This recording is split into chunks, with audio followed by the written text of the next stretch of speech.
Thank you very much again, Dr. O'Connor, and welcome to the Citizens' Assembly. Great to have you live with us this morning. I also want to thank members who sent in questions in advance. And if anybody would like to ask a question live to Dr. O'Connor, please type your question into the chat function, and then we'll take as many as we can. But I'm going to start with a few that were sent in advance. And maybe some fairly quick first questions, Dr. O'Connor. Are Ireland's figures similar to Europe on same-sex gender-based violence cases? And a second question, there was a figure of 1 in 3 women suffer from some form of sexual violence. Is this in Ireland or Europe? Thank you very much, and it's lovely to join you. Unfortunately, with the first question, I really cannot answer that definitively. We just don't have enough research in Ireland on same-sex gender-based violence cases. So I suppose what I would urge is obviously we need comprehensive studies, prevalent studies. But just to add, I think it is important that we certainly know from individuals speaking out and from organisations, LGBTI organisations, that this is happening. So I would like to see that there is an information and awareness out there that the laws apply to everyone equally, and that people feel they can come forward for protection and support. And I think that's critical to say. In relation to the general prevalence rates on sexual violence in Europe, yes, there is the World Health Organization, the European institutions, they have carried out huge studies, prevalent studies, and generally it's an accepted figure that either between 1 in 3 or 1 in 4 women will experience sexual violence in their lifetime. And that's borne out in the SAVI study, if anyone's interested, that the Dublin Rape Crisis Centre carried out in 2002. They commissioned that study, and generally the figures would be 1 in 4 here as well. Thank you very much. I'm going to put another 2 questions together. First one is, do you recognise men and children suffer violence at the hands of women? And then we have 2 kind of opposite views really coming in on the next question. One is, you said in your presentation that prostitution was part of the problem. Do you feel that these predominantly young women who are now presenting themselves online in a supposedly new and safer environment, are they promoting prostitution and the exploitation of women in general? And should we be looking to educate young people on the effects that this line of inverted commas work can have? But a sort of opposite view is coming in on the chat line saying that why reject the term sex worker? We shouldn't criminalize it because it takes away the income of people who've made that choice. Of course, as long as it's consenting sex workers, not those exploited for prostitution. So maybe you could deal with the question of men and children suffering at the hands of women first, and then this debate about prostitution and whether some form of sex work should be allowed or not. Yeah, sure. Okay, first of all, absolutely. Our domestic violence law covers all abuse within the family, and men, as I said, do experience abuse also at the hands of women.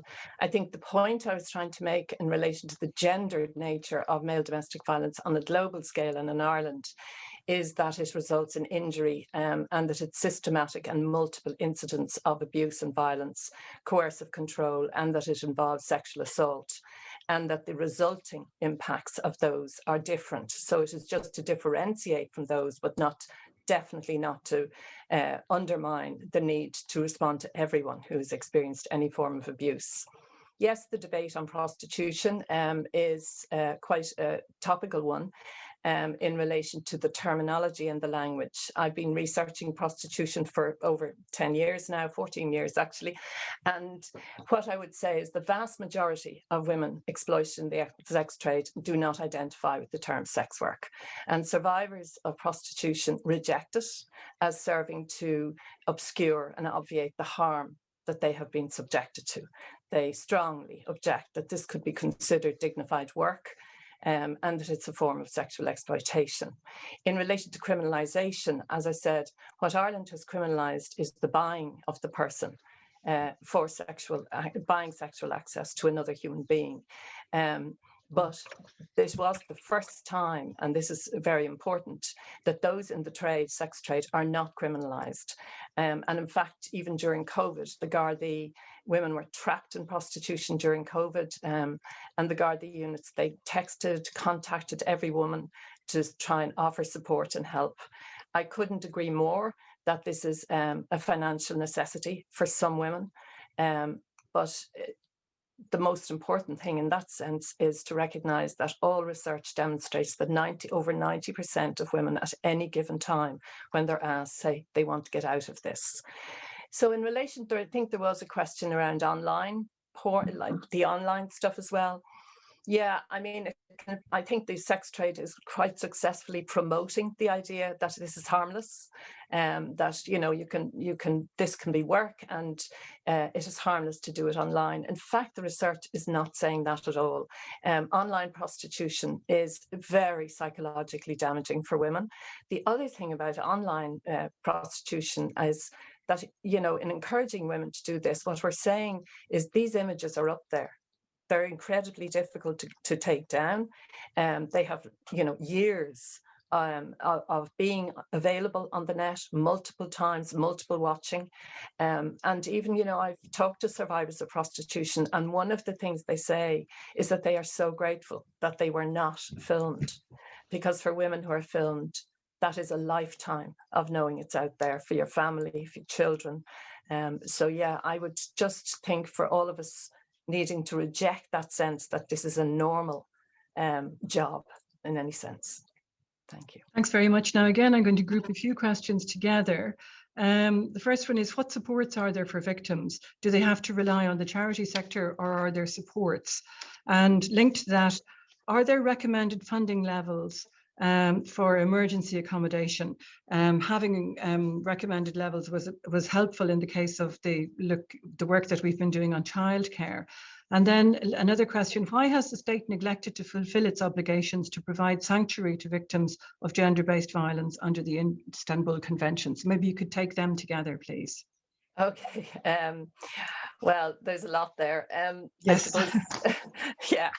Rape crisis centres, women's aid, domestic violence services, I know have probably presented very detailed recommendations in relation to resources. So I don't want to repeat what they've said, but just to say, absolutely, the services are underfunded and desperately need statutory, clear, recommendations in relation to that funding. I would say that on a positive note, the new national framework is being developed as we speak in relation to gender-based violence. And I think within that, under Istanbul, we have the opportunity to really put benchmarks, targets, numbers, ratio in terms of the number of victims to the number, for example, of needed refuge space. So yeah, I think this is a moment in time. I think it is an opportunity. As someone, I worked in a shelter in a refuge for 7 years myself. It is critical that women have access to security and children have to safety.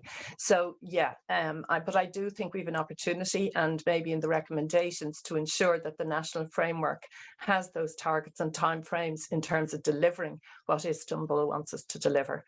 So I'm not sure if I've answered all that question. Sorry.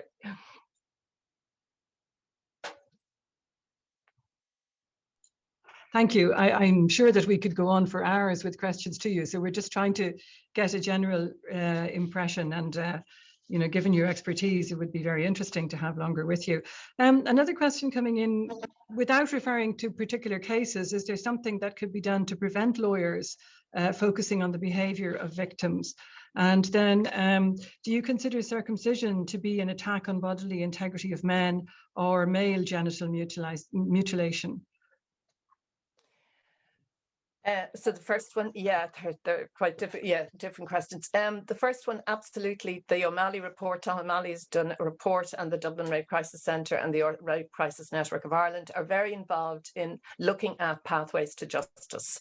So I would recommend looking at their framework, which is how do we build into the system a way of dropping attrition? So, what are the barriers to reporting? What are the barriers in relation to taking a case? What are the myths, as I said, that juries are being, that defense lawyers can use. So sexual history or what she wears.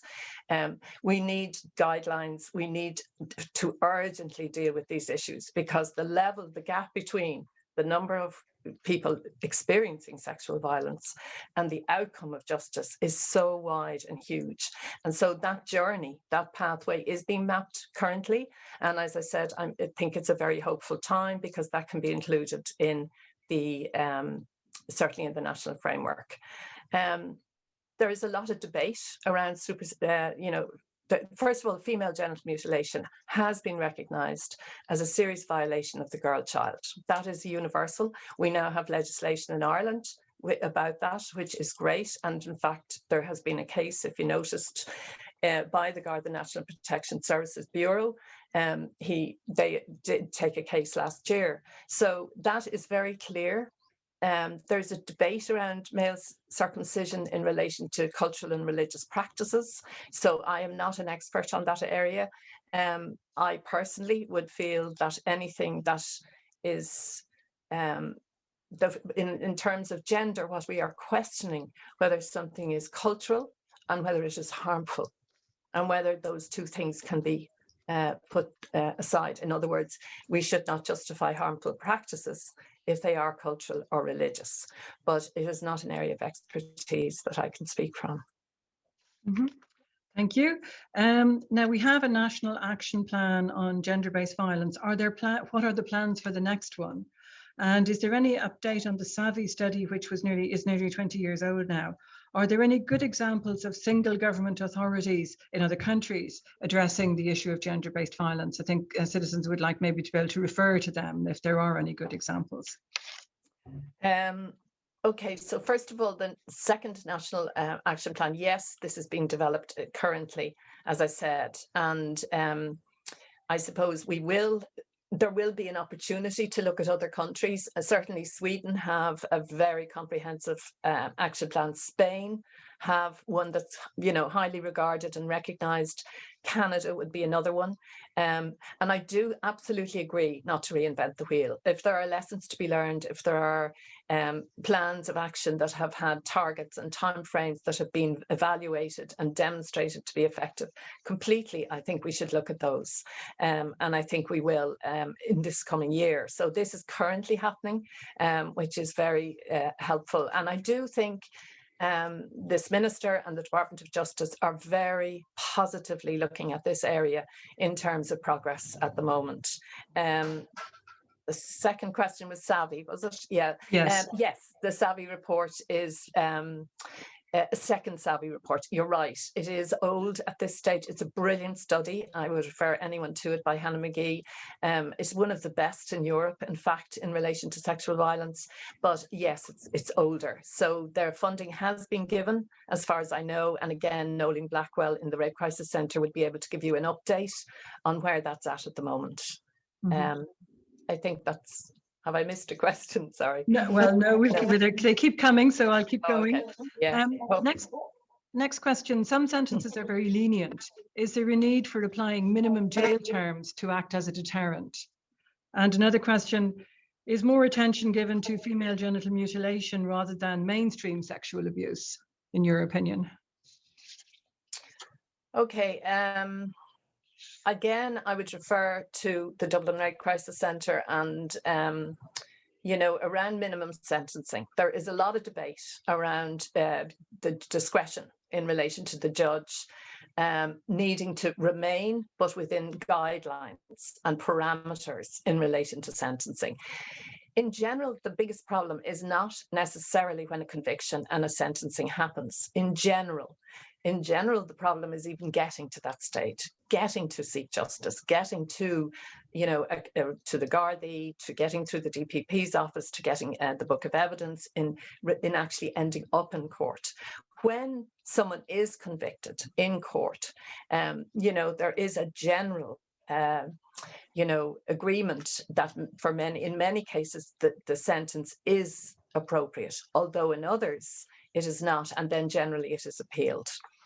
In relation to what I feel about or know about sexual abuse or female genital mutilation. No, I think sometimes when something emerges as, you know, it seems new or emerging in Ireland, it can get obviously a lot of attention. But I think child sexual abuse and the sexual abuse of boys and girls has got a lot of attention in terms of disclosure, in terms of reporting, in terms of the Gardaí reporting. But obviously, once again, you know, we really need to look at prevention, and we really need to look at the level and the numbers of you know, abuse, both institutionally, in education, in, you know, I was listening to one of the survivors of the swimming coach recently. This is not just historic, this is also happening now. And I think that may be one of the challenges, is not to see child sexual abuse as historic, but to recognise this is happening every day at the moment. Yeah. Thanks very much. I see Mary Claire has put a reference to the fact that the CSO is working on the next Savvy report. So she's put the link online there for members to take a look. Yeah. But coming back to what you said about prevention and education, two questions came in advance. One was that, is there a need for a comprehensive educational framework for parents to build a better understanding and awareness of gender-based violence? And secondly, question stroke comment, the impact on children being exposed to watching parental violence in the home can have long-term effects, and it also can constitute learned behavior for the child, who then goes on to repeat the pattern in their own adult life. Do you have any comment on that?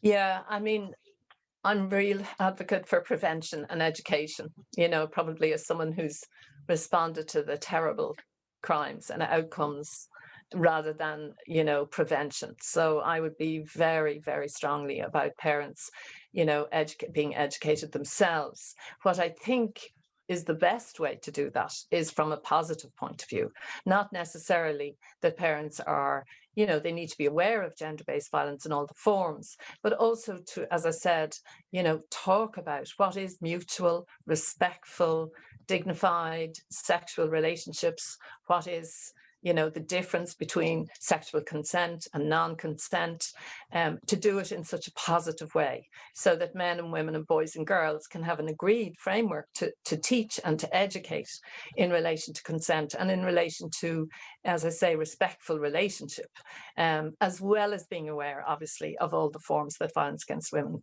takes. And I suppose, just to go back to what I said about the online world, you know, I had the privilege of hearing 2 lectures from the Garda National Protection Services Bureau expert on online child exploitation, and it really was terrifying, because I think for me, as an older woman, it's a whole new challenge for parents to be vigilant and to be aware, and for grandparents to be aware what is available and what is at the touch of a button, and on Instagram and Twitter and Google and all of them, because it's a new world. And as he was saying, his experience is that, you know, teaching, he went, you know, giving talks in schools, the children know more than their parents about what actually is going on online at the moment, and that he feels we are not really paying attention to that. So I would urge that level of education for myself, for everybody, is necessary. Yes, I worked in domestic violence for 15 years, and I, you know, as I said, I worked in a refuge where, as somebody said one day, my God, I never realized there were so many children in a refuge when they came to see us. And it is true, you know, that children are deeply affected. We're all deeply affected by what happens in our homes. And if we're watching abuse, that is traumatizing and horrific for children. I would be cautionary. Sometimes it's assumed, you know, that boys who grow up in a home where a man is violent, that somehow that learned behavior is what they will act out. I've worked with so many boys who were the gentlest, who were protective of their mother, who were rejecting any form of abuse or violence. And as adults, I know many men who grew up in situations like that, who would be the last person to abuse anybody. So it's just to be careful. Sometimes there can be almost a causal, people think this is what happened to a boy and therefore that's what will happen. but to recognise and to respond to children as witnesses of domestic violence, absolutely. Monica, you've been great we've been firing questions at you, and you've been great at firing them straight back. Just two more to finish up with, because the clock is always our enemy in these kind of sessions. One question, would you say something about emotional and verbal abuse? Does it need more attention? Because it's also very damaging. And then there's also a question about whatever about the religious and cultural background, is gender-based violence a form of bullying? And should we be teaching and talking to children and adolescents about this particular form of bullying? So we'll finish with those two, please. Great. Okay, thanks. Yeah, absolutely. I think emotional and psychological violence can be very, very underrated in terms of its impact. I remember actually a case, just to finish on, just a woman I remember coming to see me in the refuge, and she said, well, I don't know why I'm here really, because he's never been violent, but he always just calls me cunt. That's what she said to me. And I remember myself being shocked. And she said, the reason I've come is he said it in front of my 3-year-old the other day. So anytime I do anything wrong, that's just what he says. Now, you could say, is that violence? Is that gender-based violence? Yes, it is, because everything it's doing is just undermining her and then undermining her in front of a child. So I think language, emotion, and coercive language is utterly devastating. It can be really devastating for any person. Secondly, I suppose it's quite related in a sense to the question about bullying. And yes, I think gender-based violence is very linked to bullying and making another person do what you want them to do. And that if they don't do it, you will enforce that. You will enforce rules, you will enforce it with violence. So yeah, I'm all for, absolutely, I was a teacher, I'm all for the anti-bullying programs in schools. It's so important to start young with kids and say, you know, that's not acceptable. It's not acceptable behaviour, and it hurts, and it is dangerous to allow it to continue, because ultimately the outcomes will be worse. Thank you. Thanks very much. I hope I've answered them sufficiently. Yeah. Monica, thank you very much. It's been terrific to have you with us live today, and you can see the level of interest and concern coming through in all the questions. I think it's been marvellous to have you with us to display the empathy that you have sadly acquired from all your years of working in this area, but also being able to present us with the facts and the figures in comparison with other countries. So I'm sure that will enrich the debate that the citizens are now going to move into. So thank you again for being with us and for your presentation and all your work in this area. Thank you very much, Catherine. Thank you.